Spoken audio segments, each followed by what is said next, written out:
तो प्यारे बच्चों, इस वीडियो में डिस्कस करेंगे class 9th subject English mid term examination session 2023-24 morning shift के क्वेश्चन पेपर को और इसके पैटर्न को समझ लो। सेम पैटर्न में आपका पेपर आएगा। काफ़ी बच्चों की डिमांड है, क्योंकि बच्चों को पता नहीं होता है कि section 1, section B, section C में किस हिसाब से क्वेश्चन होंगे। तो देखकर समझ लो, साथ में पूरे पेपर का सॉल्यूशन भी डिस्कस कर दूंगा। आप अच्छे से तैयारी कर सकते हो। सबसे इम्पोर्टेंट, जितने पेपर आपके हुए हैं अभी तक दोनों शिफ्ट के, आंसर अपलोड हैं। कॉमेंट में प्लेलिस्ट ओपन करके आप अपने स्कोर चेक कर सकते हो, तो कर लेना। सीधा आ जाओ क्वेश्चन पर। ओके, तो इंग्लिश में सेक्शन है रीडिंग स्किल होगी 20 मार्क्स यानी 20 नंबर का होगा। पहला क्वेश्चन होगा बच्चों पैराग्राफ यानी कि पैसेज। क्वेश्चन 1 है read the passage given below. नीचे दिए गए पैसेज को आपको पढ़ना होगा केयरफुल्ली, ठीक है, और इसी के बेस पर आंसर देने होंगे। तो सबसे पहले आप इस पैसेज को देख लो, इसके बाद में इसके सॉल्यूशन को भी डिस्कस करेंगे, ठीक है। अब यहाँ पर आपका पैसेज फिनिश हुआ है। फिर यहाँ से क्वेश्चन है on the basis of your understanding of the passage answer the following questions, ठीक है। अब आप इस पैसेज के आधार पर नीचे दिए गए क्वेश्चन के आंसर को दोगे, ठीक है। अब जैसे पहला क्वेश्चन है, यहाँ पर ये एमसीक्यू टाइप में है, ठीक है, 4 ऑप्शन वाले हैं, ठीक है, जैसे कि आप देख रहे हो। तो इसमें आप देख सकते हो 4 ऑप्शन में से कोई एक राइट है, ठीक है। अब इसके बाद में इसी में आपको कंप्लीट लाइन वाले भी आंसर मिलेंगे, ठीक है। जैसे 40 वर्ड्स में इसका आंसर देना है, 2 मार्क्स का है, ठीक है। उसके बाद में अगला fill in the blanks type में भी क्वेश्चन इसी में दे दिए हैं, कंप्लीट द सेंटेंसेस अप्रोप्रिएटली, ठीक है। अब इसके बाद में फिर से अगला क्वेश्चन आपको एमसीक्यू टाइप में मिला है, ठीक है, मैचिंग टाइप में ध्यान रखना है। फिर से अगला क्वेश्चन आपका फिल इन द ब्लैंक्स है, ठीक है, इस टाइप में है। फिर से कंप्लीट लाइन वाला है, फिर से एमसीक्यू टाइप में है। तो मतलब आपको एक ही क्वेश्चन में कई पैटर्न मिल जाएंगे देखने को, ठीक है, ध्यान रखना, ऐसे ही आपको समझना है। और उसके बाद में अगला क्वेश्चन फिर से कंप्लीट लाइन वाला है, ठीक है, ये चीज़ ध्यान में रखना। तो ये पैटर्न है। अब इसके बाद में सेकंड क्वेश्चन भी आपका पैसेज ही होगा, इसको भी आपको ध्यान से पढ़ना होगा, 10 मार्क्स का होगा, ठीक है, जैसे कि आप देख रहे हो। क्लियर है? तो यहाँ पर आप देख सकते हो, इसमें भी सेम आपको पैसेज पढ़ने के बाद में जो नीचे क्वेश्चन मिलेंगे on the basis of your understanding of the passage 10 marks का होगा। इसमें भी आपको MCQ type question, complete line वाले क्वेश्चन, कंप्लीट लाइन वाले एमसीक्यू टाइप क्वेश्चन या फिर fill in the blanks type में दे सकते हैं। लेकिन ध्यान रखना, यहाँ पर कभी कभी बच्चों इस पैराग्राफ में कभी कभी आपको कोई डेटा दे सकते हैं, ठीक है, या फिर कोई टेबल होगा या फिर बार ग्राफ होगा, उसके बेस पर भी आंसर देने होते हैं। ये चीज़ ध्यान रखना क्वेश्चन नंबर 2 में, ठीक है। पूरे पैटर्न को सही समझ लो, सॉल्यूशन एक साथ डिस्कस कर देंगे, ठीक है। तो यहाँ पर आप देख सकते हो, ये आपको ध्यान रखना है। और इसी प्रकार आप देख सकते हो ट्रू फॉल्स में भी क्वेश्चन आपसे पूछे गए हैं इसी पैसेज से ही। तो कंप्लीट लाइन वाले, एमसीक्यू टाइप या फिर fill in the blanks type में क्वेश्चन आपसे कर सकते हैं क्वेश्चन नंबर 1 और 2 के पैरा में से। ये चीज़ ध्यान में रखना, ठीक है। इसके बाद में अगला क्वेश्चन आपका स्टार्ट होगा बच्चों writing skills and grammar, 20 marks का ये भी होगा। स्टार्टिंग सेक्शन है, 20 मार्क्स का आपका हो चुका है। अब यहाँ पर लिखा है complete any 10 of 12 of the following tasks as directed. 10 marks का है, 12 में से कोई आपको 10 करने होंगे, 12 में से 10 करने होंगे, ठीक है। तो यहाँ पर देख सकते हो ग्रामर के क्वेश्चन इस हिसाब से किए जाते हैं। हमें फॉर्म चुननी है कि कौन सी फॉर्म यहाँ पर आएगी, कौन सा टेंस है, सेंटेंस और टेंस के अकॉर्डिंग, ठीक है। एरर करेक्शन वाला क्वेश्चन इस फॉर्मेट में भी कर सकते हैं आपसे, ठीक है, कि इनमें से कौन सा वर्ड एरर है यहाँ पर लिखेंगे, करेक्शन में उसका राइट वर्ड क्या होगा करेक्शन में लिखेंगे, ठीक है। इसी हिसाब से आगे यहाँ पर देख सकते हो स्टेटमेंट पूछ लिए गए हैं, स्टेटमेंट को कंप्लीट करना है, कन्वर्सेशन वाले, ठीक है। ये आप देख सकते हो ध्यान से। यहाँ पर भी स्टेटमेंट है, एमसीक्यू टाइप में कर लिए गए हैं, ठीक है। यहाँ पर भी एमसीक्यू टाइप में मल्टीपल चॉइस क्वेश्चन किए गए हैं, ठीक है। इसी में से कोई एक वर्ड यूज़ करना है। फिर आगे आपको एरर करेक्शन वाले क्वेश्चन मिलेंगे, इस सेंटेंस में कोई एक मिस्टेक है और उसका करेक्शन क्या होगा, ठीक है, यहाँ पर आप देख सकते हो, ठीक है। फिर आगे जो क्वेश्चन है यहाँ पर देख सकते हो,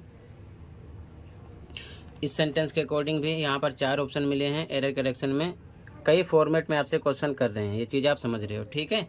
तो ये आपको समझना बहुत ज़रूरी है, क्योंकि कुछ बच्चों को पता नहीं होता कि कैसे कैसे क्वेश्चन हैं, कैसे कैसे आंसर देने हैं, तो दिक्कत हो जाती है। मेन टाइम पर 3 घंटे का टाइम मिलता है, उसमें भी उनको दिक्कत हो जाती है, सारे क्वेश्चन अटैम्प्ट नहीं कर पाते। ठीक है, तो पहले से आप अच्छे समझ लो। उसके बाद में अगला क्वेश्चन फिर से MCQ टाइप में होगा। ठीक है, यहाँ पर भी देख सकते हो कंप्लीट लाइन करना है। ठीक है, यहाँ पर आपको रिपोर्ट करना है, यानी कि डायरेक्ट इनडायरेक्ट स्पीच के अकॉर्डिंग सेंटेंस को करना है। ये चीज़ ध्यान में रखना, तो उसकी भी प्रैक्टिस कर लेना। ओके, इसके बाद अगला क्वेश्चन फिर से आपका MCQ टाइप है, जैसा कि आप देख रहे हो।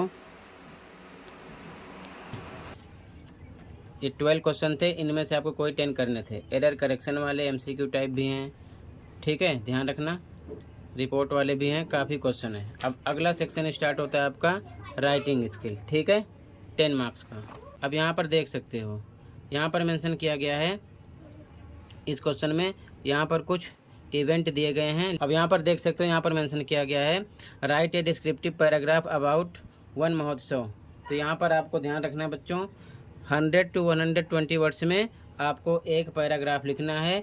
यहाँ पर कुछ हिंट दिया गया, इसके अकॉर्डिंग देख सकते हो पैराग्राफ, और या डायग्राम के माध्यम से भी देख सकते हो, बनाकर आपको एक पैराग्राफ कन्वर्ट करना है 120 वर्ड में। ठीक है, ध्यान रखना।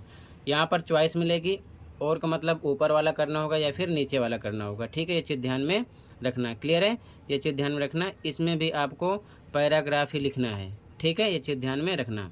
इसके बाद में अगला क्वेश्चन जो है बच्चों, यहाँ पर देख सकते हो, यहाँ पर आपको राइटिंग ए स्टोरी। ठीक है, मतलब स्टोरी राइटिंग होगी। ये भी आपको 100 to 120 वर्ड्स में लिखना होगा। यहाँ पर भी आपको एक टाइटल देना होगा, give your story A title also, एक टाइटल देना होगा, स्टोरी लिखनी होगी। ठीक है, और यहाँ पर भी आपको चॉइस मिलेगी, ऊपर वाला करो या फिर नीचे वाला करो। ठीक है, ये चीज़ ध्यान में रखना। अब यहाँ पर आपको ध्यान रखना, अगर आपको मान लो स्टोरी राइटिंग नहीं करना होगा, तो यहाँ पर चॉइस मिलेगी। यहाँ पर आप देख सकते हो, आप और लगा है डायरी एंट्री लिख सकते हो। ठीक है ना, तो दोनों में से कोई एक करना होगा, ये चीज़ ध्यान में रखना है। इसके बाद में सेक्शन से स्टार्ट हो जाएगा।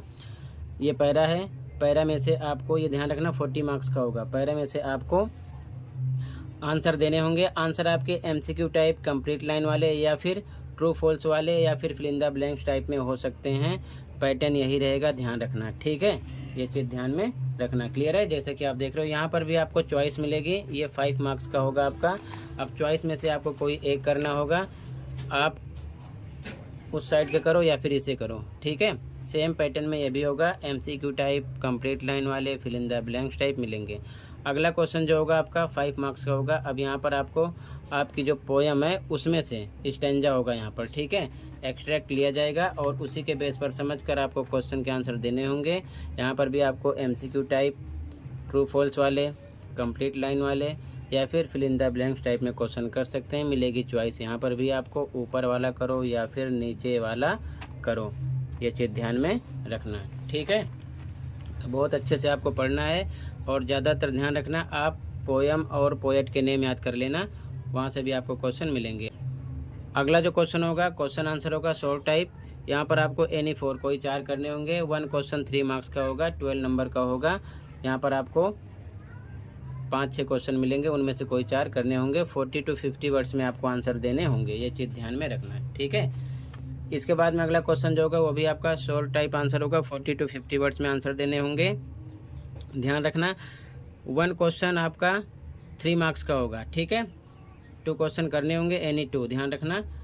3 या 4 क्वेश्चन मिलेंगे, कोई उसमें से 2 करने होंगे। इसके बाद में अगला क्वेश्चन होगा 10, ये लॉन्ग टाइप होगा। 100 to 120 वर्ड्स में आंसर देना होगा। एनी 1 कोई एक करना होगा, 6 मार्क्स का होगा। ठीक है, चॉइस होगी, कोई एक करना होगा। यहाँ पर आपको चैप्टर के नेम भी मिल जाएंगे या पोएम के नेम मिल जाएंगे। ठीक है, इसी प्रकार अगला क्वेश्चन 11, ये भी आपका लॉन्ग टाइप आंसर होगा। 1 क्वेश्चन करना होगा, 6 मार्क्स का होगा। चॉइस मिलेगी, ऊपर वाला करो या फिर नीचे वाला करो। तो आपको दोनों बुक से आपको अच्छे से पढ़ना, दोनों बुक से शॉर्ट टाइप के क्वेश्चन करने होंगे, लॉन्ग टाइप के भी क्वेश्चन करने होंगे, ये चीज़ ध्यान में रखना। तो सेम ऐसे पैटर्न में आपका पेपर आएगा। तो बच्चों, अब पूरे पेपर के सॉल्यूशन के लिए आपको डिस्क्रिप्शन या फिर कमेंट देखना है। कमेंट या फिर डिस्क्रिप्शन में देखो, सबसे ऊपर लिंक मिलेगी, ओपन करके आप पूरे पेपर का फुल सॉल्यूशन देखकर प्रैक्टिस कर सकते हो। तो कर लेना। मिलते हैं अगली वीडियो में। Thank you for watching and take care.